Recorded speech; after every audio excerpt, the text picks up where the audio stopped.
প্রস্রাব করার সময় যদি কারো কাপড়ে 2-1 ফোঁটা তরল লেগে যায় তাহলে কি সেই কাপড় দিয়ে নামাজ হবে কিনা? ওই অবস্থায় তাকে কি নতুন করে গোসল করতে হবে নাকি পুরা কাপড় পাল্টিয়ে তারপরে তাকে নামাজ আদায় করতে হবে? এমন প্রশ্ন আমাদের প্রত্যেকের মনেই কিন্তু একবার হলেও জাগে যে হুজুর যখন পেশাব করতে যাই মাঝে মধ্যে 2-1 ফোঁটা তরল এদিক সেদিক হয়ে আমাদের কাপড়ে লেগে যায়।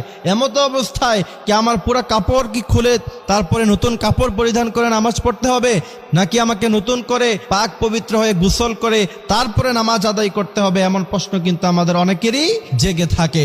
এই প্রশ্নের উত্তর হলো, প্রথম কথা হচ্ছে আপনি যদি প্রচন্ড পরিমাণে অসুস্থ হন, যে আপনার প্রস্রাবের ফোঁটা একটু পর পর বের হয়ে যায়, একটু পর পরই আপনার প্রস্রাবের ফোঁটা বের হয়ে যায়, এবং আপনি ওযু অথবা গোসল করার পরে আপনি যখন সালাত আদায় করবেন অথবা নামাজ আদায় করবেন, এতটুকু সময়ের মধ্যখানে আপনি কখনোই নিজেকে সেফ রাখতে পারেন না। আপনি চিকিৎসা নিয়েছেন, ডাক্তারকে দেখিয়েছেন, তারপর আপনার 2-1 ফোঁটা এদিক সেদিক বের হয়ে যায়, ওইটা হচ্ছে আপনার অসুস্থতা। ওই অসুস্থতার ওজরের কারণে আপনি ওই সময় ওযু করে নামাজ তখন পড়ে ফেলবেন।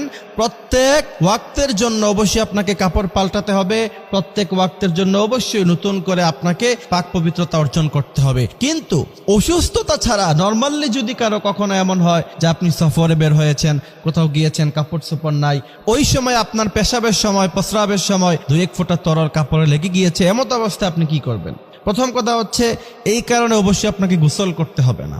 যদি আপনি প্রস্রাব করার সময় কাপড়ের মধ্যখানে লেগে যায়, যদি আপনার পক্ষে সম্ভব হয়, উত্তম হচ্ছে এই কাপড় সম্পূর্ণ পুরোটা পাল্টিয়ে তারপর আপনি নামাজ আদায় করবেন। যদি সেই ব্যবস্থা আপনার কাছে না থাকে, সেই সিচুয়েশন যদি আপনার কাছে না থাকে, হয়তোবা আপনি কাপড়ের ব্যবস্থা করতে গেলে নামাজ কাজা হয়ে যাবে, ট্রেন ছুটে যাবে, অথবা আপনি এমন জায়গায় এসেছেন সেখানে আপনার কাছে কোনো কাপড় নাই, এমত অবস্থায় কোনো টেনশনের প্রয়োজন নাই। শুধুমাত্র যেই জায়গায় প্রস্রাবের ফোঁটা লেগেছে ওই জায়গাটা 3 বার বিসমিল্লাহ বলে ধুয়ে নেবেন, তাতেই পাক হয়ে যাবে, এবং সেটা শুকানোর আগেই ওইভাবে আপনারা নামাজ আদায় করতে পারবেন। এটা নিয়ে কোনো সমস্যা নাই।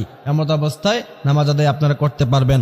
অনেকে এই ভয়ে যে প্রস্রাবের ফোঁটা একটু লেগে গিয়েছে, এখন এটা নাপাক হয়ে গিয়েছে, এই কাপড় দিয়ে আমি